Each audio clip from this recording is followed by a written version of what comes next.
हवा पानी चलने और जीने के अधिकार की बात हो गई, अब टीका के अधिकार की बात कर लेते हैं। आज प्रधानमंत्री ने बनारस में चिकित्सकों से बात की और कोविड से मरने वाले परिवारों को दिलासा दिया, दुख जताया, श्रद्धांजलि दी। प्रधानमंत्री ने फिर से टीका पर जोर दिया। हालत यह है कि टीका केंद्र बंद होने लगे हैं।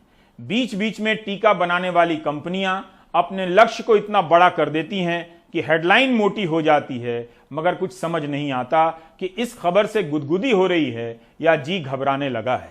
टीका चाहिए अभी, लेकिन दावे हो रहे हैं जुलाई, दिसंबर और अगले साल कितने टीके का उत्पादन होगा।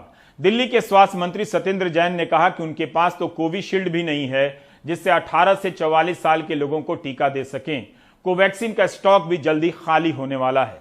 शरद शर्मा जामा मस्जिद के एक टीका केंद्र गए, वहां देखा कि जहां हर दिन 1000 टीके लगते थे, अब 300 भी नहीं लग रहे हैं। मैं इस वक्त जामा मस्जिद के सरकारी स्कूल में हूं, जहां पर कोविशील्ड लग रही है।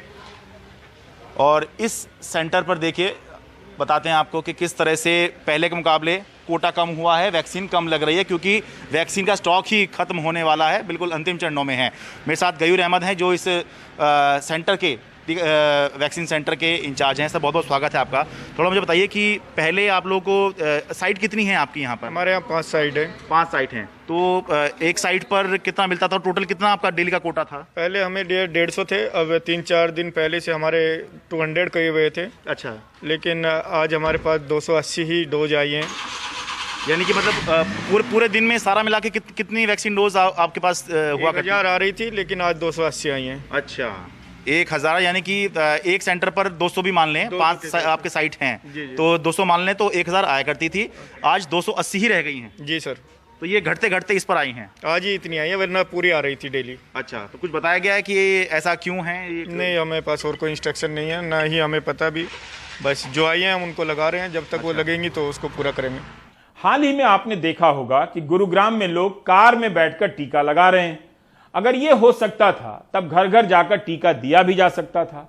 इतने दिनों से यह सब क्यों हो रहा था कि अस्पताल के भीतर जाना होगा, वहां एक कमरा होगा, ये होगा, वो होगा, पुलिस होगी जो जांच करेगी आधार कार्ड की। अब यह सब तो नहीं हो रहा है, तो पहले भी नहीं होता। बॉम्बे हाईकोर्ट ने कहा है कि घर घर जाकर टीका देने पर फैसला किया जाए। विकलांग लोगों की कई संस्थाएं हैं जो घर घर जाकर टीका देने की मांग कर रही हैं।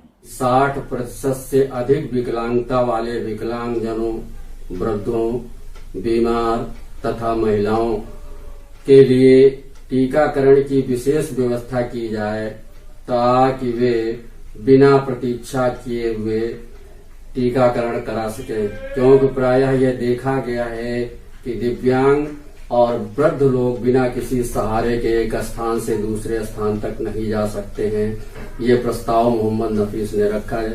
फिर मैंने समिति की ओर से जिला प्रशासन, उत्तर प्रदेश स्वास्थ्य विभाग तथा भारत सरकार के स्वास्थ्य विभाग को एक स्पीड पोस्ट पत्र भेजा, जिसमें मैंने मांग की कि दिव्यांगों के हित में जो एक स्थान से दूसरे स्थान तक बिना किसी सहयोग के नहीं जा सकते, कुछ ऐसी व्यवस्था की जाए ताकि दिव्यांग, वृद्ध एवं महिलाएं टीकाकरण पर उपस्थित होकर बिना बारी की प्रतीक्षा किए हुए टीकाकरण करा सके। सौरभ शुक्ल की एक रिपोर्ट है। दिल्ली से सटे गांवों की हालत दूर दराज के गांवों जैसी हो गई है। प्राथमिक स्वास्थ्य केंद्रों की हालत इतनी खराब है कि उन्हें ही अस्पताल ले जाने की जरूरत है। ये यूपी के सबसे हाईटेक शहर नोएडा के दादरी का एक गांव लाहुरली का स्वास्थ्य केंद्र है, जहां कोरोना काल में डॉक्टर होने चाहिए, वहां गोबर के उपले भरे हैं। जिस कमरे में ऑक्सीजन और बेड होने चाहिए, वहां जानवरों के खाने वाला भूसा भरा हुआ है। 72 साल के राजपाल सिंह के घर मातम है। बुधवार को राजपाल के भाई महिपाल सिंह की मौत हो गई।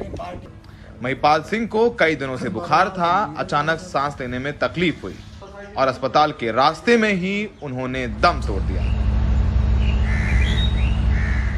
राजपाल कहते हैं कि अगर ये स्वास्थ्य केंद्र चालू होता तो उनके भाई बच गए होते। मेरा भाई छोटा, अभी परसों ही हल्का सा बुखार हुआ, बस उसी में सोचा कि अस्पताल ले चले, अस्पताल तक पहुंच नहीं पाए, पहुंच नहीं पाए, रास्ते में ही दम तोड़। यहाँ सुविधा होती घर के दर्जे पे तो बस जाते।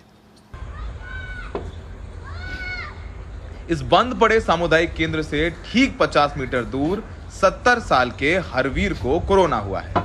बेचारे घर में ही ऑक्सीजन लगाकर पड़े हुए हैं।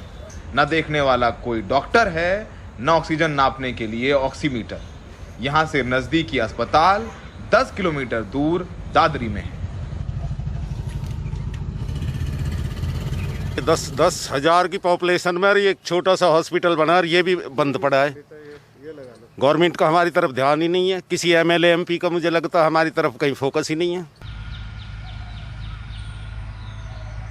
हम यहां से निकलकर दादरी के ही छिठेरा गांव के प्राथमिक स्वास्थ्य केंद्र पहुंचे तो यहां हमें ताला लगा मिला। गांव के प्रधान मनीष भाटी बताते हैं कि यहां 1 महीने से ताला लगा हुआ है, कोई डॉक्टर नहीं आया। तो यहाँ के एसडीएम होंगे, तहसीलदार होंगे, जो अधिकारी, उनको बोला नहीं कि इसको चलवाइए, शुरू करवाइए? बुलवाया कई बार पहले, लेकिन कोई सुनवाई नहीं होती। गौतम बुद्ध नगर में इस हफ्ते मुख्यमंत्री योगी आदित्यनाथ आए थे। उन्हें कुछ गांव के प्राथमिक केंद्रों का रंग रोगन कर दौरा भी कराया गया, लेकिन असलियत में यहां के सैकड़ों गांव कोरोना के दौर में राम भरोसे हैं। एक बहुत पुराना शेर है कि तुम्हारी फाइलों में गांव का मौसम गुलाबी है, लेकिन हकीकत में यहाँ पर गोबर कूड़ा करकट है प्राथमिक स्वास्थ्य केंद्र में, और यहाँ के गांव वालों का कोई माई बाप नहीं है। सहयोगी सचिन गुप्ता के साथ दादरी से सौरभ शुक्ला, एनडीटीवी इंडिया। हमारे सहयोगी मनीष शर्मा ने ऐसे ही एक और अस्पताल की रिपोर्ट भेजी है जो लाखों रुपए में बनकर तैयार तो हुआ, लेकिन कई दिनों से ताला बंद है। 2 एकड़ की जमीन में यह अस्पताल खड़ा है। गौतम बुद्ध नगर का प्राथमिक स्वास्थ्य केंद्र बिलासपुर 78 लाख की लागत से बनकर तैयार हुआ। इस अस्पताल पर 1 लाख ग्रामीणों का स्वास्थ्य निर्भर करता है। 15 मई को इलाके के विधायक ठाकुर धीरेन्द्र सिंह ने ताला खोला। 2 दिन तक वहां वार्ड बॉय रहा, फिर ताला लटक गया। 20 से अधिक दिनों से बिलासपुर के लोग अस्पताल खुलने का इंतजार कर रहे हैं। मनीष ने बताया कि अस्पताल में ना तो कर्मचारी हैं, ना डॉक्टर, सफाई कर्मचारी हैं जो अपनी ड्यूटी करने आते हैं। इस अस्पताल के विषय में मेरी बात माननीय एमएलसी विधायक श्री चंद्र शर्मा जी से भी बात हुई। उन्होंने भी मुझे आश्वासन दिया और उन्होंने एक लेटर भी लिखा डीएम के लिए, और माननीय महेश शर्मा जी के प्रतिनिधि आए थे, उनके सामने भी एक बात रखी गई।